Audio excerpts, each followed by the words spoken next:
fam, welcome back to Behind the Stitch. I am KJ, the designer and owner of I.SLAND Couture, and this is episode 2 of my mini-series. So for those of you who are here for our first episode, welcome back, and thanks for coming along for another round of fashion insights with me. If you are a new viewer or subscriber to our channel, welcome. I'm grateful to have you here tuning in, and I want to thank you for subscribing. Okay, so in our first episode, we broke down what a fashion collection actually is and what you need to know to understand the term when you may see it or if you may hear about it from brands everywhere.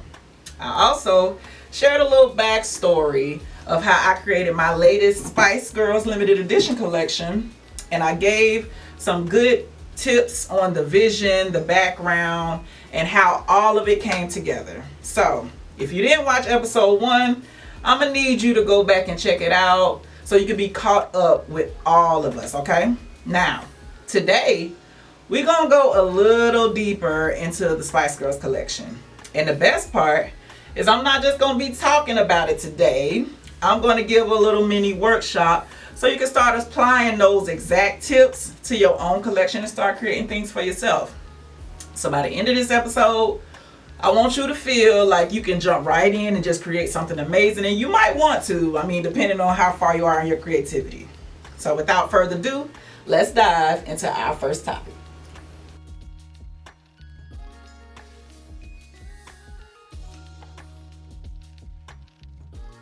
All right, so let's get into our first topic, which will be the design theme. Now, what exactly is a design theme? Well, think of it as a heartbeat of your collection. It's that central idea or story that ties everything together. So it's the colors, the fabrics you choose, whatever you choose to work with, even down to the silhouettes of the design. Without that theme, your pieces might look nice individually, but they won't feel connected or cohesive as a collection. So why is that so important? Well, your theme is what gives your collection, what I would say, personality. It's what makes your work memorable and it sets it apart. So a good example for that for me would be my previous collection of last year, which was Jungle Fever. Everything in that collection tied into an animal in the jungle, colors in the jungle, prints in the jungle. So it all made sense. So when you see those types of things, when it comes to a theme, you want to make sure you're conveying your message for the viewers, for the buyers, and let them know that everything is intentional and not random. So how do you apply things like a theme? Well, you want to start by asking yourself a few key questions. What story do you want to tell? What emotions or vibes do you want the people to feel when they see it? What visuals, colors, textures, shapes help bring that story to life? So again, I'm going to go back to my Jungle Fever, which is a piece I'm wearing today. It was leopard print. That was one of the animals. So that told a story of an animal synonymous with the jungle. All of the decisions you make have to circle back to your theme. So if it doesn't connect with your story, then you want to ask yourself if it even belongs in the collection at all.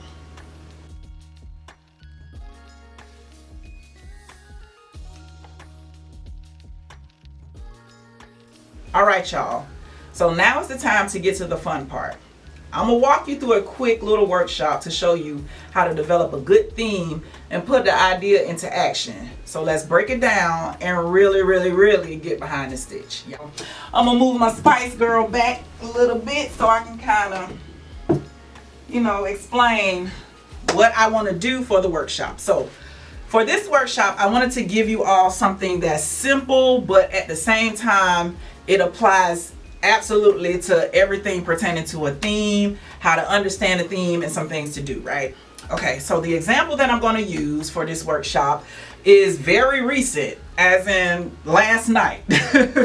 Last night I got the opportunity to go and support a fellow business owner in his invention of his own shoe. So the owner's name is Sean Abrams, and he is the owner of a shoe brand called Limitless Wolf. And he pretty much created this shoe with the help of his partner. Place your print on the world, Skylife Inc. I'm shouting y'all out. What's up, y'all? But in a nutshell, he has created his own shoe brand and been all over the world, moving around, doing his thing with getting people to support his shoe, and the positive impact that he has on wanting to promote living limitless and, you know, fearless when it comes to pursuing your dreams and everything like that. So he created an event called the Wolf Ball, and I was invited to go. So of course the Wolf Ball was all about the Wolf Ones, which is the name of his shoe, and the success of the Wolf Ones, everything that it's doing for the community, and, you know, completing his mission when it comes to getting this shoe around the world and just getting people to understand Limitless Wolf, the Wolf Ones, and the importance of, you know, his mission and everything that that's about. So he had the ball. Now it was fun because, you know, the ball in a sense kind of had a theme to go to it. So the requirement to attend the ball was everybody had to purchase a pair of the Wolf Ones, and I have mine here. So the purpose of it was for everybody to purchase their Wolf Ones, and by you purchasing the Wolf Ones, that gained you entry into the ball. So you were able to come in your best dress, looking good, but if you had on a gown or a tuxedo, you had to wear your Wolf Ones, right? So cutting back to before the ball, this colorway right here, oh, got something on the bottom. This colorway is the color that I absolutely fell in love with, and that kind of ties into the whole workshop that I'm doing today when it comes to understanding the theme. So, little known fact about me, I am absolutely in love with sunflowers. I love sunflowers. I love everything about them, just the beauty of them. Ever since I was a kid, I just love daisies and sunflowers, but, like, you know, that sunflower has just always just sat in my soul. So when Sean released this color, I call these my sunflower steppers. So when I saw this color, like, I immediately was drawn to it. And when it comes to understanding the theme, one of the big parts of understanding the theme or building a theme around something is like having a vision or something that inspires you or something that you can connect with. And so this particular yellow, like this golden yellow, sunflower gold yellow, has been oh my gosh, I love everything about this color. It stands out to me no matter where I am. Like in my home, I have decorations and shelves in the same color because I absolutely love sunflowers. So that was the basis of me creating the look that I wore to the ball last night. Seeing this color and understanding that this color relates to me as sunflower color. Like, so when I see this, that's the vibe I get off of this color. It's anytime I see it, I automatically think of my favorite flower, which is the sunflower. So what I decided to do was build my look from last night off of a sunflower theme because, you know, I got my sunflower steppers. So what I decided to do was go ahead. I had some extra fabric around the house. You know, I just had some extra little crinoline and tulle and stuff like that that were the same color as my sunflower steppers, you know. And because I told you I'm a huge fan of sunflowers, it wasn't hard for me to figure out the direction I was going to go with this. I wanted to make a sunflower outfit or a sunflower design that I could wear with my sunflower steppers to the ball. So what I ended up doing was, you know, creating a very, very nice, I had a sunflower gold skirt, which I'm going to post. You know, you're looking at the screen, you can see the skirt as well. But this was the, you know, the accent piece to my theme, you know. So it's a nice over exaggerated bow tie that I had on, you know, and then it got my nice sunflower right here. And so this was like my inspiration for me to have like a sunflower themed look for last night's gathering. So I took my crinoline, I took some extra crinoline, cut it up, you know what I'm saying, formulated real nice, and then I got my sunflower and I attached it to create a very, very nice bow tie. You know what I'm saying? It's over exaggerated, it stands out, and it just gives like that silhouette that I wanted to have. I wanted my silhouette to be a little abstract, asymmetrical, not necessarily even on both sides, because from the looks of the picture you see like I even got one sleeve on the shirt, the other one is ruffled out with like petals, and it just looks really roughly, you know, to give off that floral aesthetic. So that was the vision and kind of like the motivation of the theme that I wanted to go with for my design last night for the ball. And I say all of that to say those type of things are all of the elements that make up creating a very, very nice collection. So y'all see I did that with just one look. I could take these same elements and create another look. And that's the fun part about understanding and having a theme. When you have your theme, you got your colors, you locked in, and you have a good understanding of the direction that you want to take whatever designs that you make for your collection.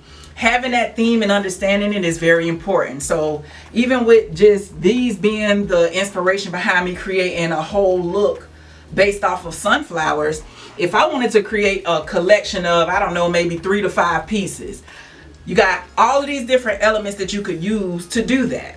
So you have the yellow color.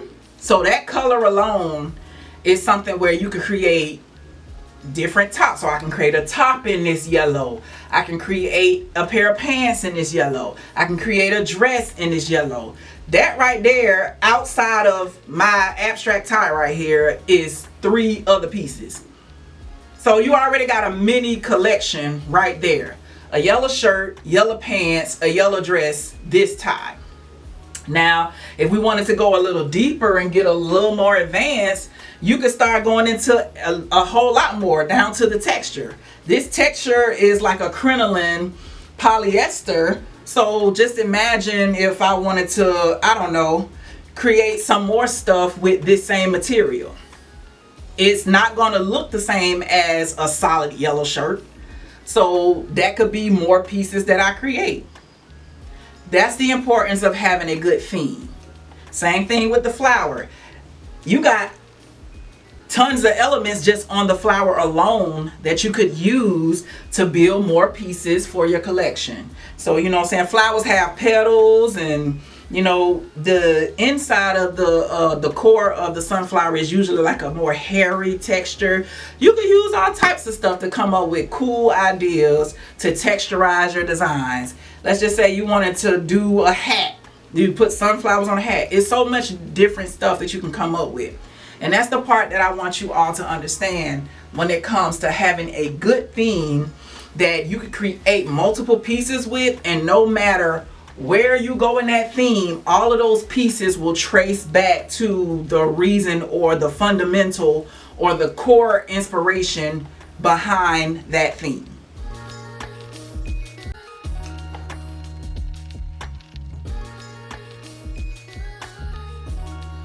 So now that you got the tools to kind of start building a strong design theme and really like bring your collections to life to make it like fun and cohesive, you got to remember all of the things that we discussed. So the importance of the theme is important. Making sure that all of the pieces tell the same story. You want to make sure that you think of your theme as like the heartbeat of your collection, the colors that you choose, the fabrics you work with, your silhouettes. It's all important to having a good theme collection, all right? And you always want to remember how to apply that theme to whatever it is that you're designing. And if it's something that really doesn't connect, then you might want to ask yourself, is it a part of the collection, or do you just need to can it all together? Keep those in mind, all right? And so this right here is the conclusion of episode 2. Thank y'all for tuning in. The final episode is going to be something special. I can't spill all the details just yet, but let's just say we'll be ending this series with a twist that takes everything that we talked about from episode 1 and episode 2 to the next level. So trust me, you'll want to tune in because what's coming is definitely worth the wait. So set your notifications, like the video, and share it with others. Until then, keep creating, keep dreaming, and of course stay motivated to step outside of your comfort zone and try new things. Next week, we coming in for the finale. I want to thank y'all for rocking with me for episode 2 of Behind the Stitch. Much love, everybody. Peace out.